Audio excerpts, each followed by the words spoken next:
Hello दोस्तों, स्वागत है हमारे यूट्यूब चैनल पर। दोस्तों, मैं आशा करता हूँ कि आप लोग स्वस्थ होंगे, मस्त होंगे और अच्छे से स्टडी कर रहे होंगे। दोस्तों, मैं आज आपको बताऊंगा प्रतिस्थापन विधि से यानी सब्स्टिट्यूशन मेथड से कैसे हम सवाल को लगाते हैं। दोस्तों, मैं आपको एकदम छोटी छोटी चीज़ों को बताऊंगा कैसे सवाल को प्रतिस्थापन विधि से लगाते हैं।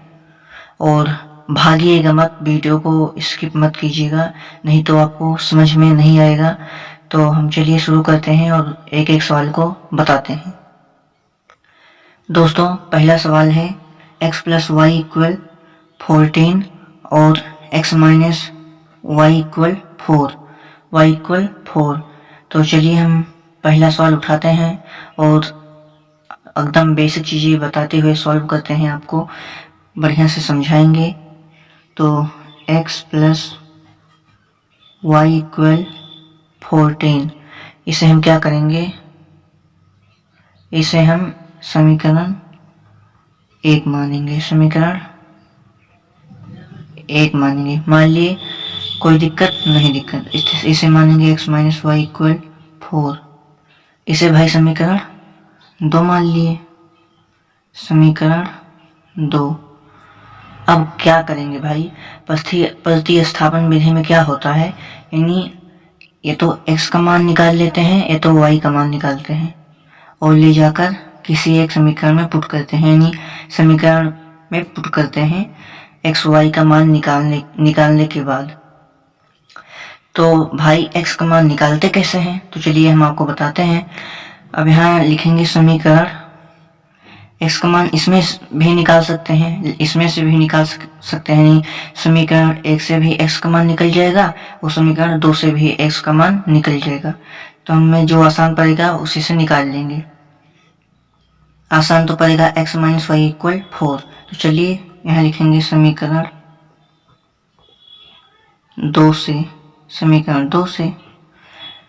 अब x माइनस वाई इक्वल 4 है। अब निकालेंगे भाई किसे, x का मान, यहाँ पर ध्यान से देखिएगा। तो यहाँ x इक्वल 4 लिखेंगे।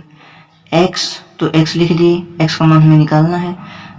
बराबर में क्या है, 4 है, 4 लिख दिए। बराबर में 4 है, 4 लिख दिए। इधर माइनस वाई है, उधर जाकर प्लस में वाई। समीकरण क्या मान लिए, इसे 3। समीकरण मान लिए 3। अब भाई यहाँ पर हम क्या करेंगे, x का मान लिखेंगे। यहाँ पर x का मान समीकरण 1 में रखने पर।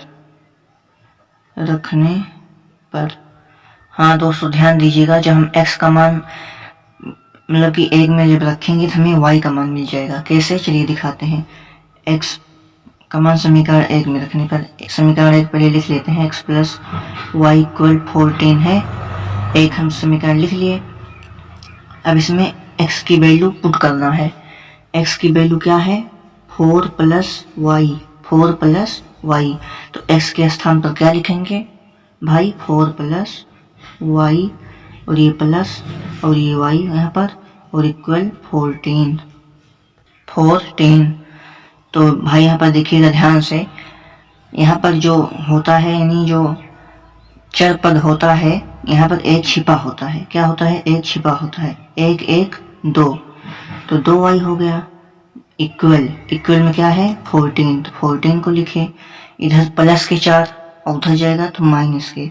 दोस्तों, यहाँ पर जब कोई चिन्ह नहीं लगा रहता है तो यानी ये प्लस का होता है, उधर गया माइनस में। 2y इक्वल 14 में से 4 को हटाएंगे, कितना, 10। 2 1 कम 2, 2 पंचे 10, यानी क्या आ गया, y इक्वल 5। दोस्तों, y का मान तो हमने निकाल लिया। अब हम x का मान निकालेंगे। चलिए x का मान निकाल लेते हैं, क्या दिक्कत है। यहाँ पर लिखेंगे y का मान समीकरण। अब भाई यहाँ पर देखिएगा, y का मान समीकरण जिसमें आसान पड़ेगा उसी में रख देंगे।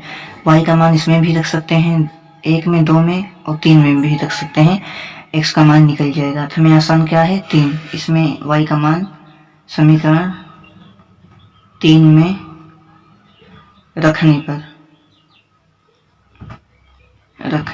पर यानी समीकरण 3 है x equal 4 plus Y, x equal 4 plus Y का मान क्या निकाले हैं भाई 5, तो हो जाएगा x इक्वल 9, 5 और 4 को जोड़ लिए 9, x इक्वल 9। ये हमारा x का मान निकल गया, ये हमारा y का मान निकल गया। दोस्तों मैं आशा करता हूँ कि यह पहला सवाल आपको बढ़िया से समझ में आया होगा। तो चलिए हम दूसरे सवाल को सॉल्व करते हैं आगे। दोस्तों अब हम दूसरा सवाल को सॉल्व करेंगे बढ़िया आसानी तरीके से। अब दूसरा सवाल कह रहा है, मतलब कि दिया है x माइनस टी इक्वल 3 और s upon 3 plus t upon 2 equal 6। चलिए इसे तो हम पहले नंबर समीकरण 1 मानते हैं, इसे समीकरण 2 मानते हैं। अब भाई हमें वही काम फिर करना है, समीकरण 1 में से या 2 में से हमें s का या t का मान निकाल लेना है। तो चलिए समीकरण 1 से यानी 1 में हमें कैलकुलेशन करना आसान पड़ेगा, तो इसी में से हम s या t का मान निकाल लेते हैं। तो लिखेंगे समीकरण 1 से, एक क्या है s minus T equal 3, x minus T equal 3, हम s का मान निकाल ले रहे हैं। s इक्वल में क्या है 3 है, 3 लिख दिए, प्लस इधर माइनस में t है, इधर जाएगा तो प्लस में t। समीकरण क्या मान लेते हैं 3, समीकरण 3। भाई हमने इसमें s का मान निकाला है, ये s है, दोस्तों एक बात का ध्यान रखना, जिसे हमने s का मान निकाल लिया, समीकरण 1 से s का मान निकाला है और समीकरण 1 में ही नहीं रख सकते हैं तो गड़बड़ा जाएगा। तो s का मान निकालिए, समीकरण 3 मान लिए। अब यहाँ लिखेंगे s का मान समीकरण किसमें 2 में रखने पर, s का मान क्या निकाले 3 प्लस t, s के स्थान पर 3 प्लस t अपॉन में 3, यहाँ पर प्लस है प्लस t अपॉन 2 इक्वल 6। अब भाई क्या करेंगे, इसमें 2 से मतलब कि 3 गुणा कराएंगे, यानी क्रॉस मल्टीप्लाई।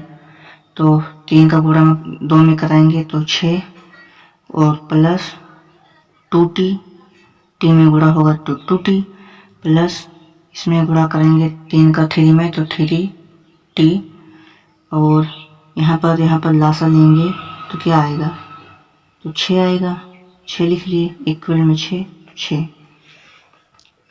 अब भाई क्या करेंगे, तो ध्यान से देखिएगा, तो 6 प्लस 2t प्लस 3t, 6 का गुणा 6 में कराएंगे तो कितना, इक्वल 36, 2t और 3t मिलाकर कितना t, 5t, बराबर में 36 लिख लिए, इधर प्लस में 6, उधर गया माइनस में 6, 5t इक्वल 36 में से 6 को घटाएंगे कितना 30, 5 एकम 5, 5 6 30, यानी t इक्वल क्या आ गया 6। तो t का मान निकल गया, t का मान समीकरण किस में रख देंगे 3 में रख देंगे तो हमें s का मान निकल जाएगा। चलिए रखते हैं, क्या दिक्कत है। t का मान समीकरण किसमें 3 में रखने पर, भाई जिसमें आसान पड़ेगा हम उसी में रखेंगे ना, 3 में रखने पर,